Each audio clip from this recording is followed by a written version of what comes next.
আজ একজন সবজান্তা গেঞ্জিওয়ালার গল্প আমি শোনাবো আপনাদের। শ্রী সন্ময় ব্যানার্জি, তিনি ভয়ঙ্কর একজন সাংবাদিক। তিনি কোনো খবর কাগজ চাকরি করতেন, খবর কাগজ প্যাকিং করতেন। তিনি এখন কারোর কাছ থেকে পয়সা নিয়ে এজেন্ডা বানান। ঠিক আছে, আপনার পেট চালাতে হবে, আপনি চালান। আপনি তো একজন অন্য দাস, আপনি বড় বড় কথা কি বলেন?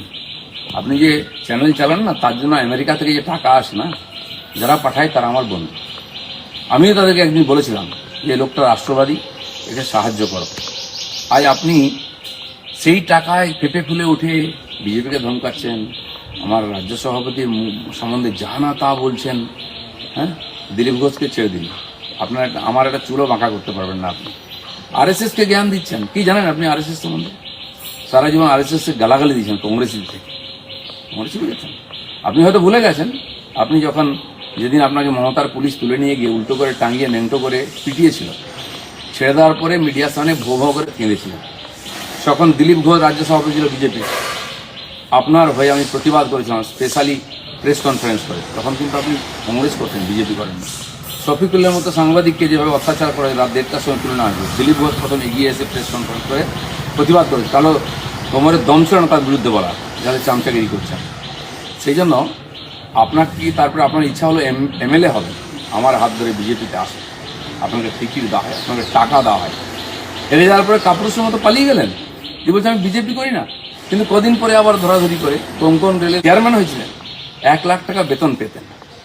খালি এই জন্য উপঢৌকন আপনাদের দেওয়া হতো, আপনি না বিজেপিটা ছেড়ে চলে যান। আপনি এখন কি করেন?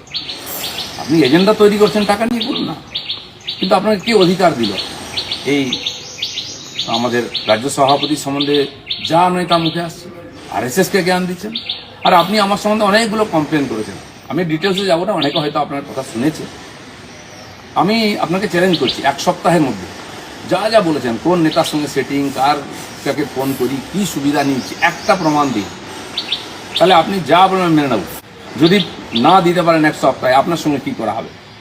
চৌরাস্তায় দাঁড়িয়ে হাত জোড়ো করে সুকান্ত মজুমদার, আরএসএস, দিলীপ ঘোষ এবং সাধারণ পাবলিককে যে ভুল বুঝিয়েছেন, তার জন্য ক্ষমা চাইবেন কি?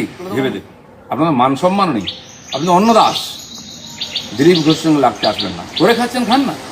আরে বিজেপিকে গালাগালি দিয়ে এখনো আপনার সংসার চলছে, বিজেপির টাকায় আপনি করে খাচ্ছেন, আর বিজেপিকে চোখ দেখাচ্ছেন।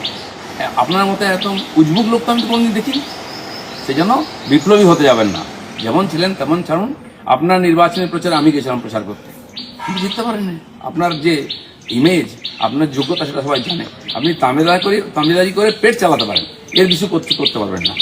আর আমি যেটা বললাম, যে দম থাকে প্রমাণ দিন। দিলীপ ঘোষ কাউকে কোনোদিন একটা ফোন করেছে, কারো কাছ থেকে একটা সুবিধা নিয়েছে, কারো কাছ থেকে একটা সুপারিশ করেছে, তাহলে আপনি যা বলেছেন সব ঠিক মেনে নিচ্ছি, নাহলে কিন্তু সময় খারাপ হয়।